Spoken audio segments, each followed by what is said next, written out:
My husband and I decided that we wanted to adopt. We have a biological child of our own. I miscarried 4 children after we had our biological child. So adoption was our next step. We wanted a little girl. Sibling set would be fine, and that's what they had for us. When you adopt through the foster care system and the California foster system, they don't give you a lot of information right up front. My daughter and her brother, it ended up being a sibling set. She was 4.5 at the time when we met her. Her brother was 1.5 years. We knew something was a little bit off with her just because she was very angry. She, at 4.5 years old, she would, break things. She would fight with the other kids, fight with my daughter. So the breaking point happened for us when she was 9 years old. On my husband's birthday, at 10 o'clock at night, my husband got a text, and a good friend of his took his own life that evening. My husband showed me the text. My husband turned white. I looked at the text. The kids were in the room with us. My daughter was in the room with us. And my husband said, I gotta go. And so I said, absolutely, of course, go. Leaving at 10 o'clock at night was not normal for him. So our daughter turned to me when he left the room and said, why did Daddy leave? Is he coming back? Did he leave us?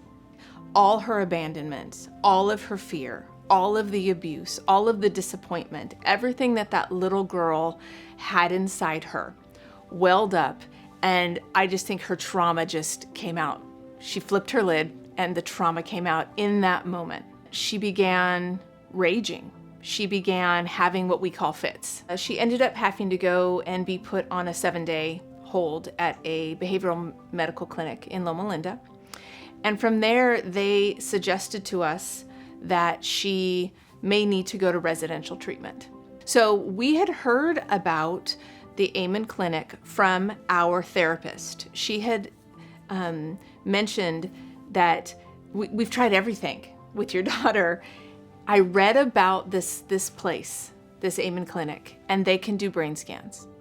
So we looked into it, and I can remember Dr. Amen saying in something that I watched, how do you know if you don't look?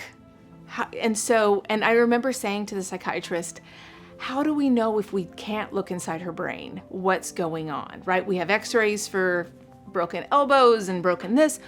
Why can't we look in the brain and see if there's something? Here's an option for us to try. November 2019, I remember it. We brought her. We got the brain scan.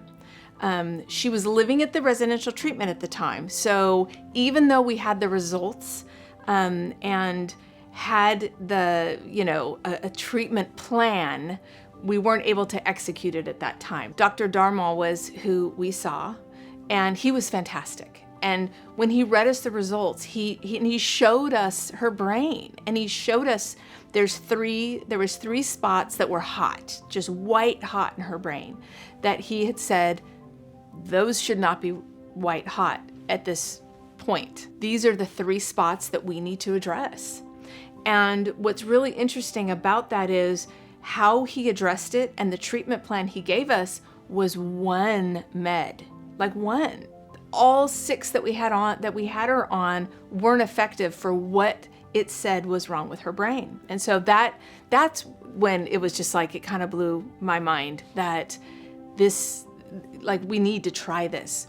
He weans her off all of the other meds, and within about 3 weeks, all of a sudden, we have our daughter back, and we have a child who's not better. It wasn't immediately healed, but it was pretty close to a very dramatic. She wasn't raging. The rage has stopped. She wasn't fighting. She was able to articulate herself. She was able to go to school. Every day was what's going to happen today, what shoe's going to drop, walking on eggshells to just try and make sure. I call it keeping all the marbles on the table. Like, life was just keeping the marbles on the table, and now we can relax and we can have fun.